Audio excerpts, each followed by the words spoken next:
Happy birthday to you my darling அப்படின்னு சொல்லிட்டு உன் கேர்ள் ஃப்ரெண்டுக்கு நீ போயிட்டு கிஃப்ட் தரப்போகிற அப்படின்னா ஃபஸ்ட்டு ரொம்ப நாளாக நினச்சிட்டு இருந்த ஒரு காதலியாக இருக்கட்டும், இல்லை டக்குன்னு ஓகே சொன்ன காதலியாக இருக்கட்டும், இல்லை நேற்று பார்த்துட்டு இன்றைக்கி அந்த பொண்ணுக்கு பர்த்டே வந்துருச்சு, இதை வந்து நான் ஃப்யூச்சர் எடுத்துகிட்டு லவ் சொல்ல போகிறேன்ற ஒரு பர்சனாக இருக்கட்டும், இவங்க எல்லாருக்குமே கிஃப்ட்டு தேடி வாங்குவேன். சில பேர் 2000, சில பேர் 3000, சில பேர் 4000, சில பேர் மோதிரத்தை அடகு வைப்பேன், சில பேர் அம்மா கிட்ட கேட்பேன், சில பேர் திருடுவேன், சில பேர் ஃபீஸுன்னு சொல்லி வாங்குவேன்.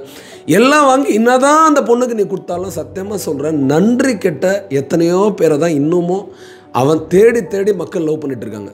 நன்றி கெட்ட, ஏன்னா நீ எல்லாம் செய்வ, கடைசியில் அந்த பொண்ணுக்கு நன்றியே இருக்காது. ஸோ வாட், உனக்கு என்ன பிடிச்சது, நீ எனக்கு கொடுத்த. இந்த பொருளை வாங்கிறதுக்காக இந்த பையன் எவ்வளோ கஷ்டப்பட்டான், இவன் நம்மளை எவ்வளோ லவ் பண்ணியிருப்பான் அப்படிலாம் தோணுது. நான் அதனால தான் சொல்கிறேன், தேவையில்லாத இந்த பொண்ணுங்களுக்கு போய் காஸ்ட்லியான கிஃப்ட்லாம் வாங்கி தராதரா. போறியா, அந்த பொண்ணு ஓகே சொல்லிட்டு நாளைக்கு தாலி கட்டுருச்சு, கல்யாணம் ஆகிடுச்சுன்னா அப்புறம் போய் கிஃப்ட் வாங்கி கொடு. அது கூட 2வது வருஷம் 3வது வருஷத்துல வாங்கி கொடு. ஏன்னா இப்போலாம் முதல் வருஷத்தில் பிச்சின்னு போயிடுது பாதி லவ். நீ ஒன்று கொடுத்த அப்படின்னா உனக்கு திரும்பி வரணும். லைஃப்பும் அப்படி தான், லவ்வும் அப்படி தான், வாழ்க்கை அப்படி தான். ஏன்னா நீ கடைசியில் ஏமாறும் போது நீ தான் அழுவ தனியாக உட்காந்து. சில பேரில் என்ன பண்ணுறீங்க, வீட்டு பத்திரத்தை அடமானம்லாம் வச்சு ஒய்ஃபுக்கு எல்லாமே தந்துருப்பீங்க. என் ஒய்ஃபு ரொம்ப எனக்கு உயிராக இருக்குது, எனக்கு உண்மையாக இருக்குது. நாளைக்கு தல்லை வந்து என்ன பண்ணும், பெரிய கல்லாக போட்டு போயிடும். ரியல் கல்லுலாம் இல்லை, ரியல் கல்லோட மோசமான கல். என்ன கல், உன் மேலே ஒரு பெரிய சாபக்கல்லை போட்டு போயிடும். என்ன சாபம், இவன் சரியில்லை, இவன் ஆம்பளைக்கு லாய்க்கு இல்லை. ஒரு பையனை காலி பண்ணோன்னா பொண்ணு கல்யாணத்துக்கு அப்புறம் என்ன சொல்லலாம், இவன் ஆம்பளே இல்லைன்றோம். லவ்வுக்கு முன்னாடி காலி பண்ணோன்னா என்ன சொல்லலாம், இவன் நான் சந்தேகப்படுறான்னு சொல்லுவோம்.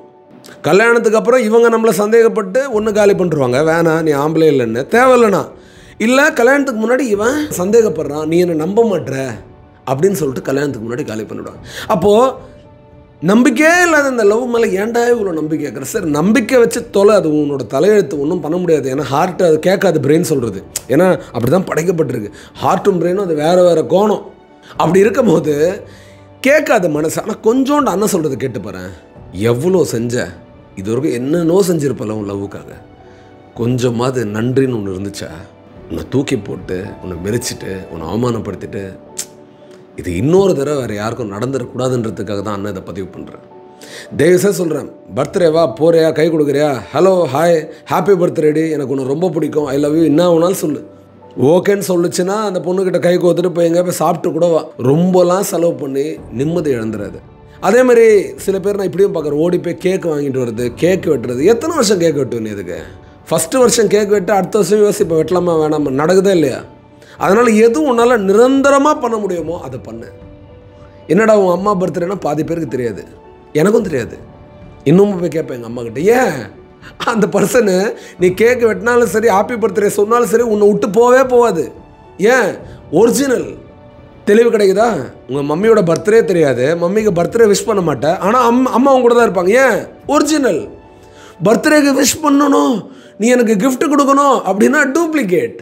வேணும்னு சொல்கிற எத்தனையோ டூப்ளிகேட்டான உறவுக்குள்ளே போயிட்டு நீ லாக் ஆகி உன் லைஃப்பில் சந்தோஷத்தை இழந்துடாத. உண்மையான உறவுகளை கூட வச்சுட்டு சந்தோஷமாக வாழுன்றேன். உனக்கு எப்போ பட்டா போட்டு இதாண்டா உன் லேண்டு சொல்கிறாங்க, அப்போ போய் வீடு கட்டு. வீடு உண்டு. புறம்போக்கு நிலத்தில் போய் வீடு கட்டினா என்ன ஆகும், எப்போ வேணாலும் எவனாலும் இஷ்டம் போயிடுவான். அதே மாதிரி தான் லவ் பண்ணுற பொண்ணுக்கு சம்மந்தமே இல்லாத, கன்ஃபார்மே ஆகாது கிஃப்ட் வாங்கி தரதும் ஒன்று தான், புறம்போக்கு இடத்துல போய் வீடு கட்டுறதும் ஒன்று தான். தெரிஞ்சவங்க தெளிவடைஞ்சிருவீங்கன்னு நினைக்கிறேன். தேங்க்யூ.